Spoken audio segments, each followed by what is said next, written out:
Buonasera e ben sintonizzati nelle frequenze di Telenutria. Prima di dare la linea al TG per le anticipazioni delle notizie flash del giorno, guardiamo insieme la programmazione della serata. Alle 20 la rubrica dedicata alla salute Harry Potter e la pietra pomice, un interessante documentario sulla cura dei cali dei vostri piedi.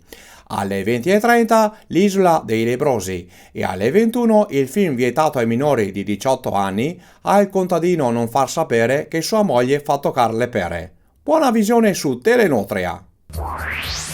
Asiago. Dopo un incidente, questo automobilista ha chiamato subito il carro attrezzi per portare la propria vettura in auto-officina, ma purtroppo ha interpellato il più ebete del Triveneto che ne ha combinata una peso del Bertoldo.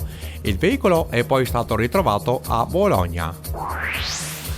Cornedo. Durante la sfilata dei carri mascherati, questo ragazzo si era arrampicato sul semaforo per vedere meglio, ma ha spaccato la testa di 7 persone. Te spacco la testa con il crick.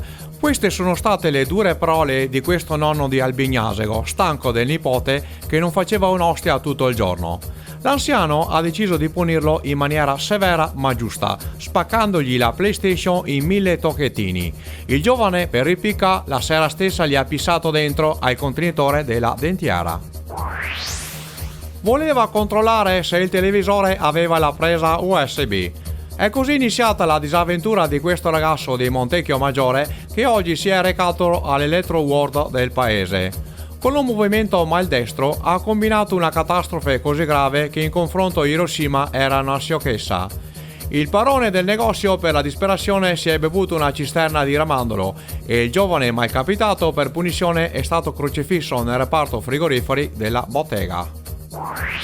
Voleva provare lo skateboard del figlio, ma questo settantenne ha preso una pegnata così forte che ha dovuto cambiare la carta d'identità perché il bernocolo lo alzava di 8 centimetri. Aveva scommesso 7 euro con un suo amico che sarebbe riuscito a bere un bicchiere colmo di tabasco, ma ha perso clamorosamente vomitando il pranzo di Natale e la cena del febbraio 1998. Voleva rinfrescarsi in una mite giornata di febbraio, ma non aveva fatto i conti con la giassata della notte prima. Il dolore è stato paragonato al parto plurigemellare di un'anoressica vergine. Russia. Dovevano caricare nel rimorchio il carro armato e partire per la missione, ma il guidatore del carro aveva lo strabismo di Venere, di sabato e di domenica, sbagliando completamente mira. Per rialzare il carro armato sono dovute intervenire 2 gru, 3 trattori e un tiratore professionista di bestemmie convocato da Vicenza. Questo idraulico aveva raccomandato di non tirare lo sciacquone dai piani superiori, ma il signor Mario Cagauro, che abitava al secondo piano, aveva il cagotto fulminante. L'idraulico è svenuto e il giorno successivo è partito per Medjugorje. Voleva aiutare il suo collega che si era impiantato nella neve e invece gli ha desfatto il camion. Porcassi a perdifiato.